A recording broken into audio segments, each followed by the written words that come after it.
Good afternoon, everyone. 12th B class. Good afternoon, sir. Good afternoon, sir. Good afternoon.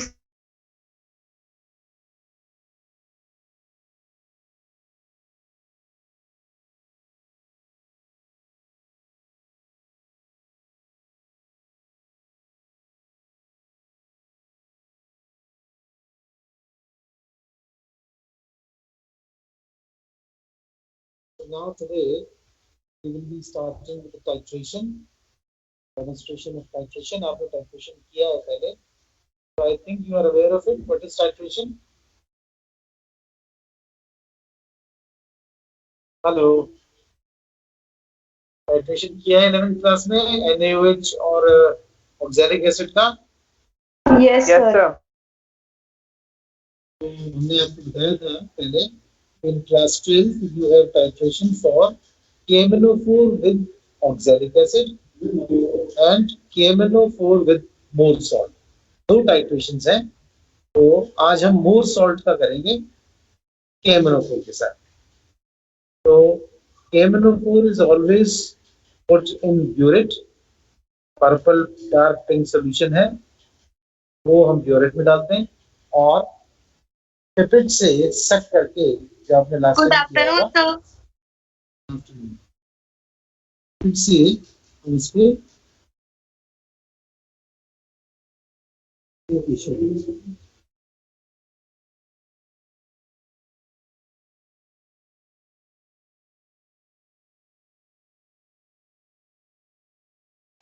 आवाज आ रही है सबको? Hello, am I audible? Yes, sir. Yes, sir. चलिए, Yes, sir. मैं मेरे को चेंज कर लेता हूँ. इसमें रिफ्लेक्शन है वैसे.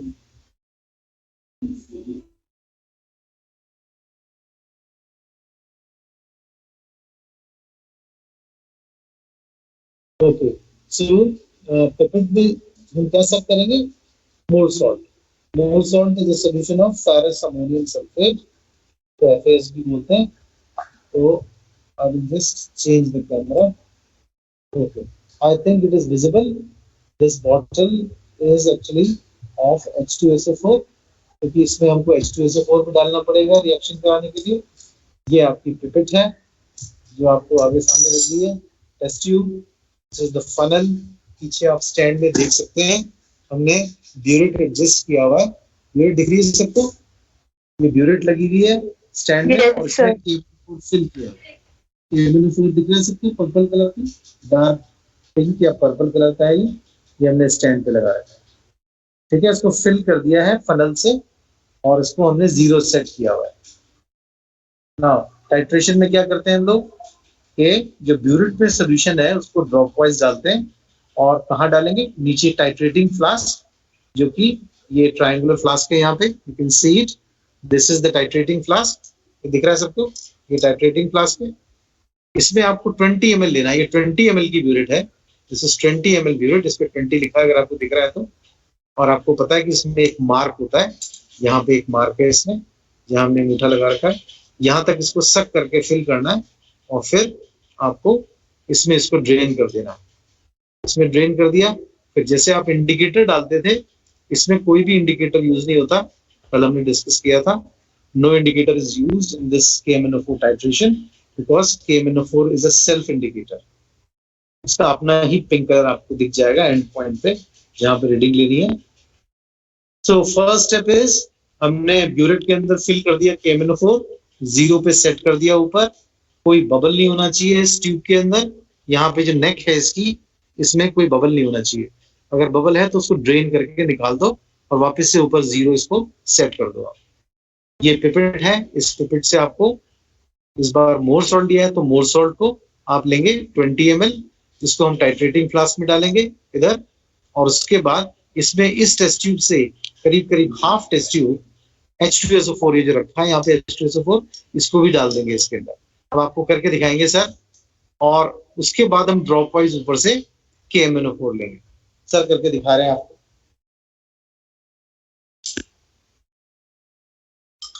This is the more salt. इसको सेट करेंगे।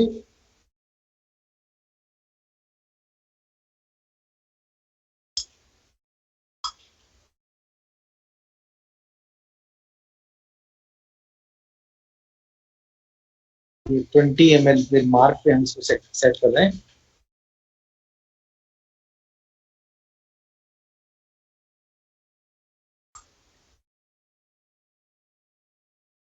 मार्क तक वो जाएगा, इसको रख दिया, रोक दिया, उंगली से दबा दिया और ये यहाँ पे मार्क तक यहाँ पे आ गया ये।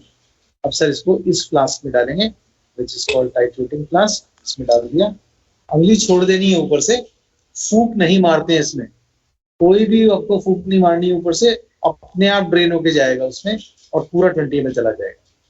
चलिए अब इसके अंदर हम डालेंगे dilute sulphuric acid, half test tube के करीब।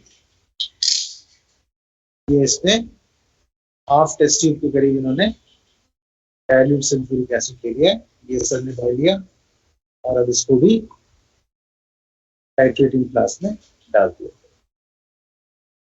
ठीक, इसके बाद हमारा टाइट्रेशन शुरू होता है। अब हम ड्रॉप वाइज यूनिट से इस टाइट्रेटिंग फ्लास्क में लेते जाएंगे ड्रॉप वाइज KMnO4 को। 0 पे सेट है, ऐसे शेक करते करते इसको लेते जाएंगे।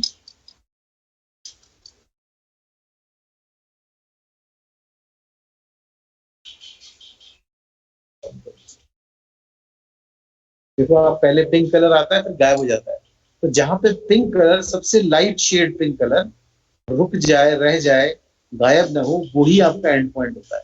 इसलिए आपको बाद में लास्ट में ड्रॉप वाइज चलना पड़ेगा। स्टार्टिंग में थोड़ा फास्ट चल सकते हैं लेकिन 10, 12, 15 के बाद आपको स्टेप वाइज धीरे धीरे करना है।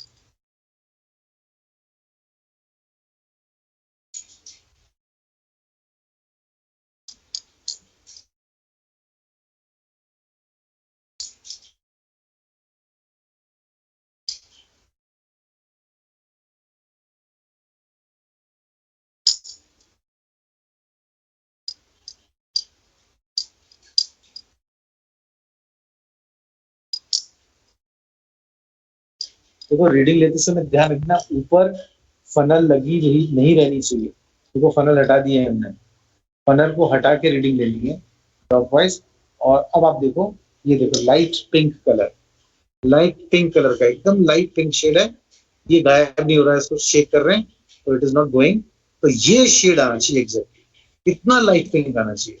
बच्चे क्या करते हैं, ऊपर से तेजी से स्टार्ट कर देते हैं, वो बहुत ज्यादा डार्क हो जाता है, वो आपका रॉन्ग रीडिंग है। तो यहाँ पे अभी जो रीडिंग आ रही है करीब कितने पे आ रही है सर? 16। ये अभी 16 पे आई है, तो ये आपका रीडिंग आ गई है, यानी वॉल्यूम ऑफ KMnO4 यूज आपके पास आ गया, right? Volume of KMnO4 use. According to this reaction that is happening, यहाँ जो रिएक्शन हो रहा है, the reaction is taking place between KMnO4 in sulfuric acid medium, that is acidic medium, with more salt. So this is a redox reaction that is taking place. इसके अंदर कोई बताएगा what is the reducing agent? This is a redox reaction. Reducing agent क्या है इसमें? Anyone? Sir, are you saying reducing agent? Reducing agent.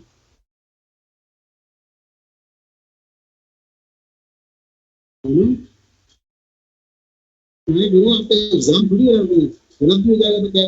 You should try. Which one of these two is the reducing agent? Sir, H2SO4. H2SO4. Acidic medium provide कर रहा है। When reactants आपका KMnO4 और more salt है।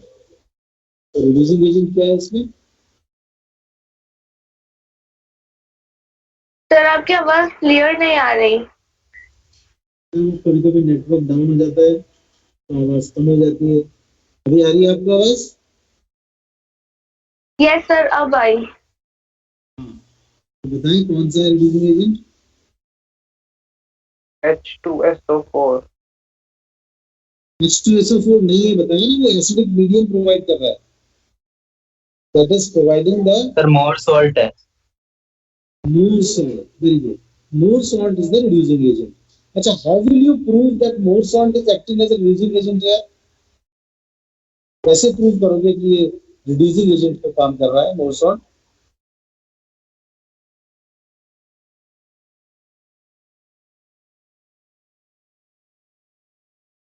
FeSO4 में Fe की कितनी oxidation state है?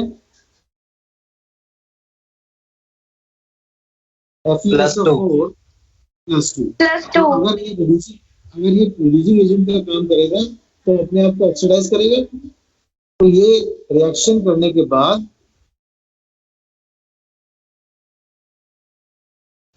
तो Fe+2 से Fe+3 बनता है, अपने आप को ऑक्सीडाइज करता है, इसीलिए it acts as a reducing agent. KMnO4 is acting as an oxidizing agent, right?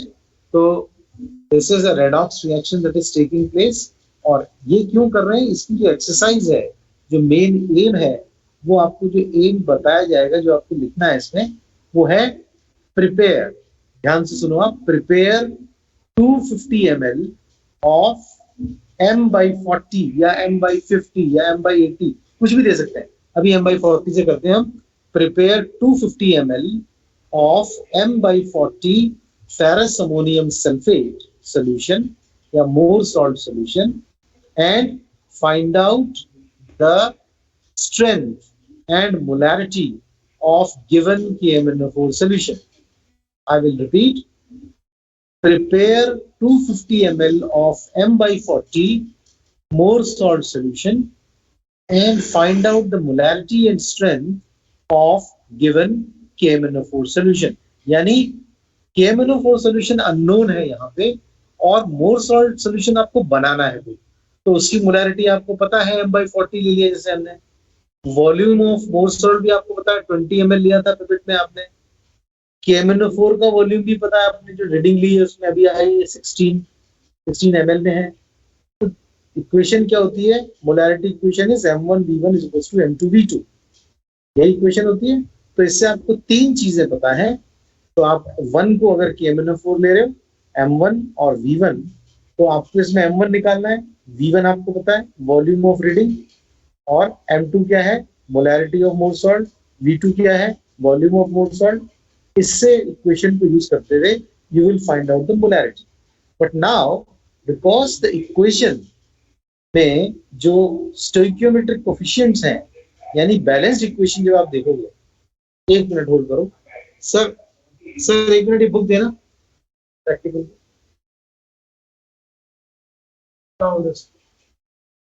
जो आपकी इक्वेशन होती है इसके अंदर, इसमें जो रेशियोज यूज होंगे उसके हिसाब से M1V1 is equal to M2V2 आपका इक्वेशन यूज होगा.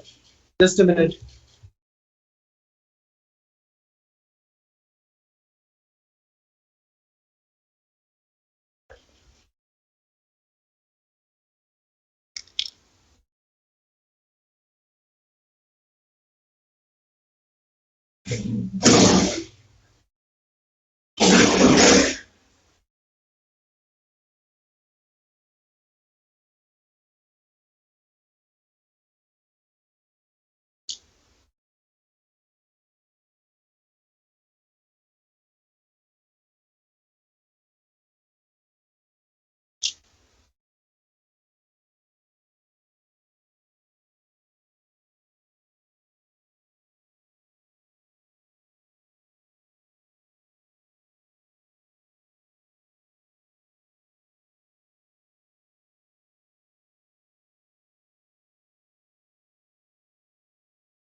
Now in this book that I told you yesterday, ये जो बुक आपको दिखाई थी कल, इस प्रैक्टिकल केमिस्ट्री लक्ष्मी पब्लिकेशन वाली, इसके अंदर it is given on page number 110 I suppose 108 से स्टार्ट हो रहा है वॉल्यूमेट्रिक एनालिसिस. इसमें दे रखा है पिपेट, ब्यूरेट, कैसे रीडिंग लेते हैं, ये सब दे रखे हैं इसके अंदर. Now it is experiment number हम आपको बता देते हैं.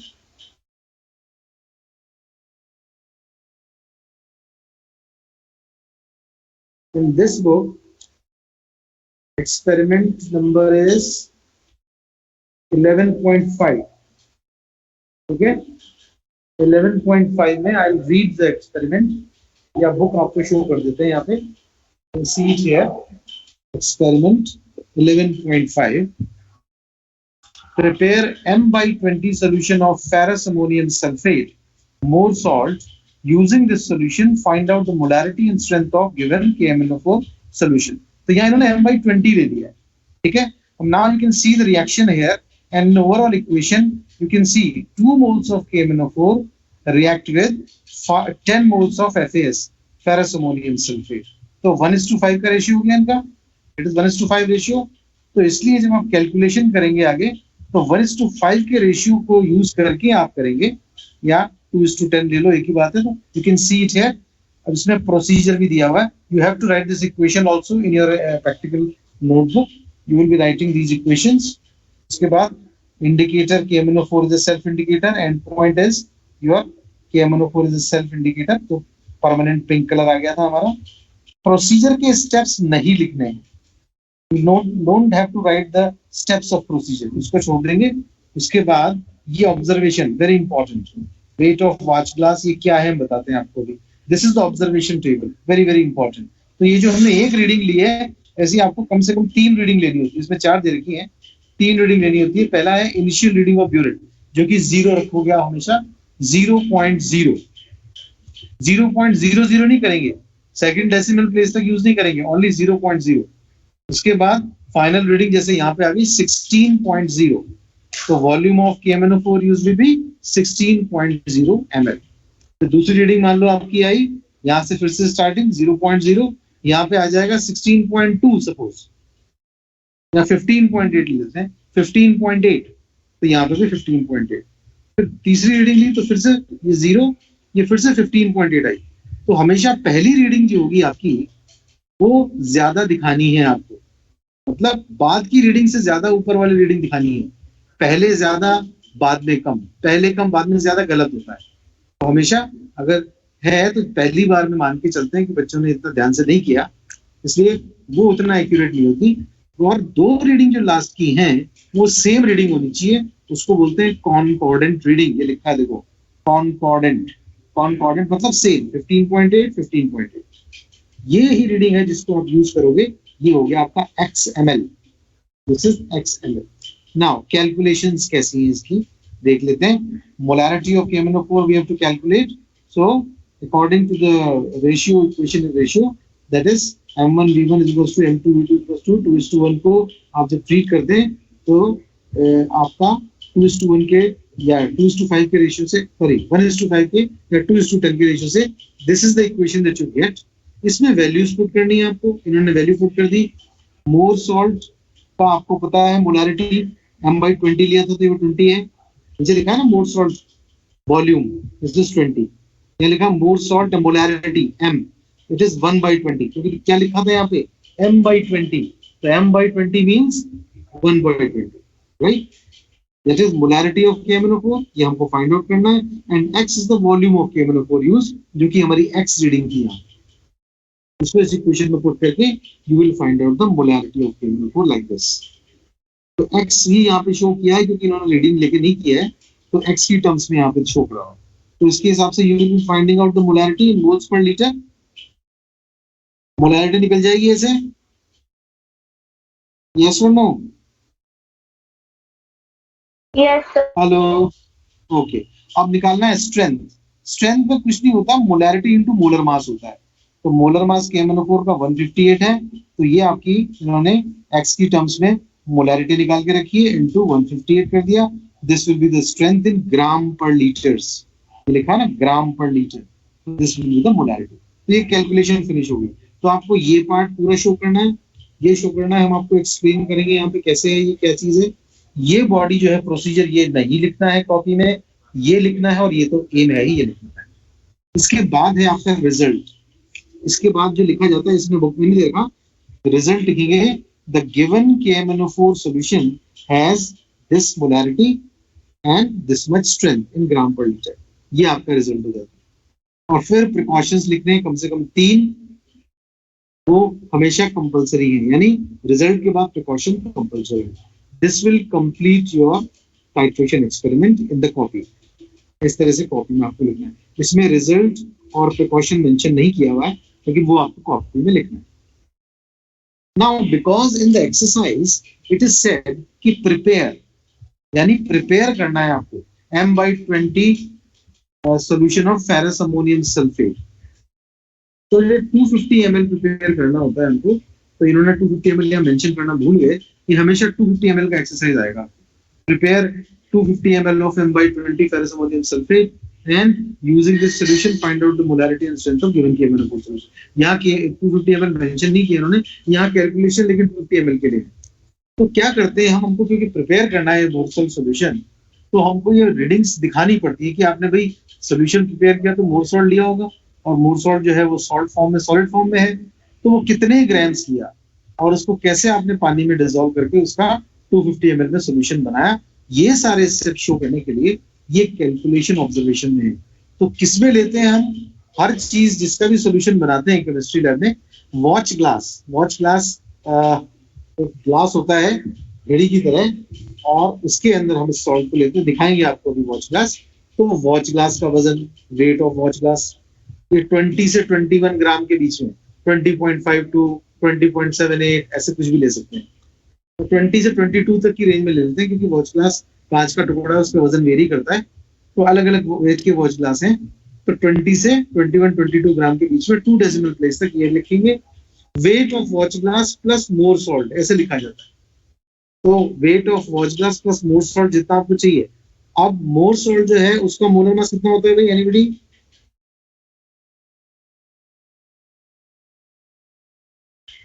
$398. अच्छा, आप तो कैलकुलेट करोगे अभी. FAS का फॉर्मूला क्या है पूरा फेरस अमोनियम सल्फेट का? ये दे रखा है इक्वेशन के अंदर, FeSO4 with in bracket ammonium twice dot sulphate dot 6H2O. इन सबको कैलकुलेट करते हैं तो 398, सॉरी 392 आएगा ये टोटल. ठीक है, दिस विल बी 392. तो ये 392 का 1/20th पार्ट करोगे आप, तो 392 का 1/20th कितना हो जाएगा? 392 का हो गया 39.8 1/10, और 39.8 का भी आधा कर दो आप, 40 मान लो, तो लगभग 4 ग्राम के करीब आएगा. कितना आ रहा है भाई? 392 डिवाइडेड बाय 20 कितना आ रहा है? 1 मिनट होल्ड करो.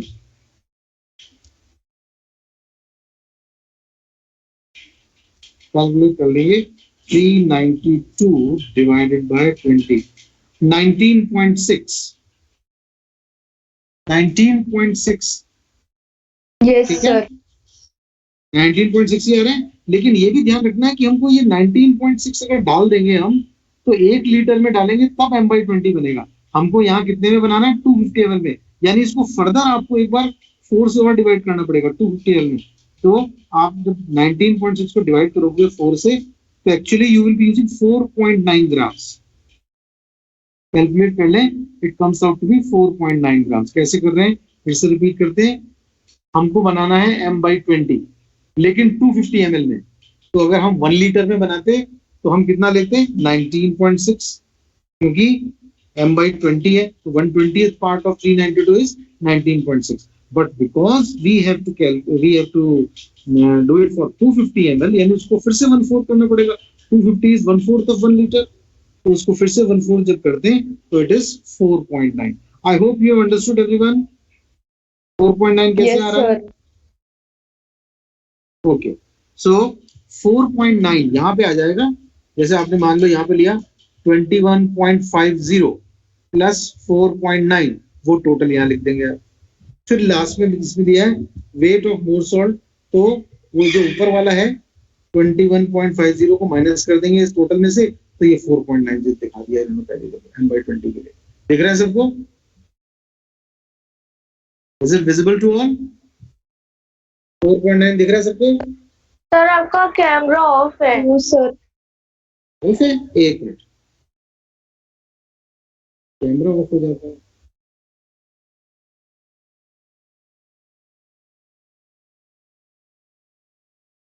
एक मिनट बेटा, wait 1 minute.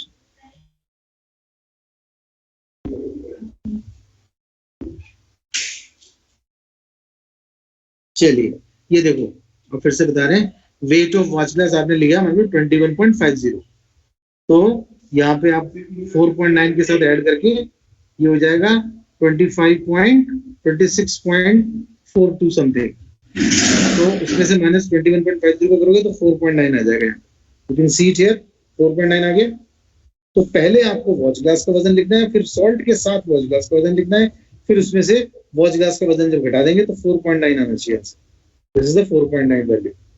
Now volume of Mohr salt solution prepared is 250 ml। यहाँ तो दिखा रहे हैं ये, लेकिन मेन एक्सरसाइज में 250 ml लिखना भूल गए। जैसे कायदे से लिखा जाएगा यहाँ पे भी इन 250 ml, ठीक है। तो this is 250 ml of Mohr salt solution you have to make. Molarity is आपको पता है m/20 है मोर सॉल्ट की, and volume of Mohr salt taken is also 20 ml जो पिपेट से आपने लिया है। तो इस तरह से I think this part is also clear to everyone. Excuse me sir, हाँ बोलो। सर वॉच क्लास का वेट एक बार फिर से बता दीजिए, क्या लेना है? बेटा वो रेंज में ले सकते हैं, 20 से लेके 22 के बीच में कितना भी ले सकते हैं, पर 2 डेसिमल प्लेस यूज करनी है। जैसे आपने 21.68 भी ले लिया तो भी कोई दिक्कत नहीं है, 21.92 भी ले लिया तो भी दिक्कत नहीं है, क्योंकि वॉच ग्लास अलग अलग वजन के आते हैं, लेकिन 20 से 22 ग्राम के बीच में आते हैं। Okay, okay. कोई Yes. फिक्स नहीं है, अलग अलग बच्चे अलग अलग रेंज का ले सकते हैं, no problem with that. I hope this is clear to everyone. Yes sir. लगता है आवाज ही नहीं जा रही है। हाँ आवाज आ रही है ना सबको? Yes sir. Yes sir. Yes sir. चलिए एक बार प्रियंका बच्चे दिखाओ कितने, दिखाना नहीं है वैसे, बता दो कितने नंबर ऑफ स्टूडेंट्स हैं आज अटेंडिंग, स्ट्रेंथ क्या है? सर 17। 18। सर 17 है, 18 तो सर आपको मिलाकर है, टोटल स्टूडेंट अच्छा, 17 है। ठीक है 17 स्टूडेंट हो, ठीक है। हमने बोला था अब ये जो चीज है जो बच्चे ने अटेंड नहीं की उसके लिए तो नुकसान है, क्यों नहीं आए उनको बोलना दोबारा से, हम रिपीट नहीं करेंगे ये experiments, they should attend the class. ये आपके प्रैक्टिकल रिपीट नहीं होंगे, तो बोल देना I will not repeat it. If you do not get the chance to come to the lab and do the experiments, कैसे करोगे आप प्रैक्टिकल एग्जाम, कैसे दोगे? जैसे ये मोर सॉल्ट के साथ किया है वैसे ही टाइट्रेशन ऑक्सैलिक एसिड के साथ होता है, एग्जैक्टली ऐसे ही होता है। उसके अंदर भी आपको यही बोला जाएगा, find out the strength and molarity, लेकिन वहां मोर सॉल्ट की जगह ऑक्सैलिक एसिड यूज करेंगे। तो कैलकुलेशंस के अंदर यहाँ पे आपने 392 लिया था मोर सॉल्ट का, तो वहां पे 126 लेंगे डाइहाइड्रेटेड ऑक्सैलिक एसिड। ऑक्सैलिक एसिड जो होता है उसका molar mass with 2 H2O molecules, दो वाटर ऑफ क्रिस्टलाइजेशन मॉलिक्यूल होते हैं उसमें, उसका 126 मोलर मास आता है, तो वहां 126 को यूज करते हुए कैलकुलेशन करेंगे। यहाँ आपने 392 को डिवाइड किया 20 से, फिर डिवाइड किया 4 से, तो आंसर आया 4.9 ग्राम्स ऑफ सॉल्ट देना है आपको, एंड m/20 बनाएंगे। तो वहां पे भी अगर m/20 बनाते हैं तो 126 को डिवाइड करेंगे 20 से, फिर डिवाइड करेंगे 4 से, that much grams of oxalic acid you have to take to make the m/20 solution of oxalic acid for 250 ml 250 ml बनाने के लिए। I hope this part is clear to everyone. Yes. चलो ठीक है, अब आपको कोई क्वेरीज है तो you can ask me, you have any queries you can ask. Everybody has got the book, book ले ली है सब लोगों ने?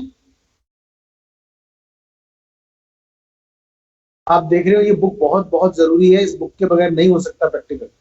You should purchase the book, और अगर सॉफ्ट कॉपी है उससे काम चल जाएगा, लेकिन इजी जो लर्न करने के लिए एग्जाम की प्रिपरेशन के लिए है तो बुक ही कंपलसरी है, that is much easier for you to read, इसलिए आप बुक ले लें। जैसे ये बुक 190 लिखा है, इस पे डिस्काउंट वगैरह मिलके 150 रुपए करीब की मिल जाती होगी आई सपोज, तो बुक को जरूर ले लें आप लोग। It is absolutely compulsory for all to purchase the book. Okay, you can ask me questions.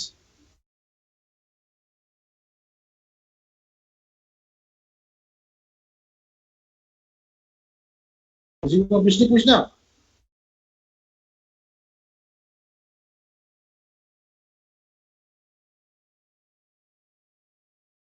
किसी को प्रश्न पूछना भाई?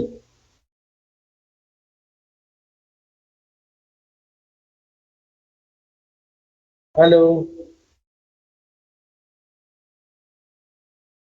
आवाज आ भी रही है कि नहीं? अच्छा, ये डाटा चला गया इसका डाटा भी एकदम कम हो जाता है, एकदम गायब हो जाती है आवाज।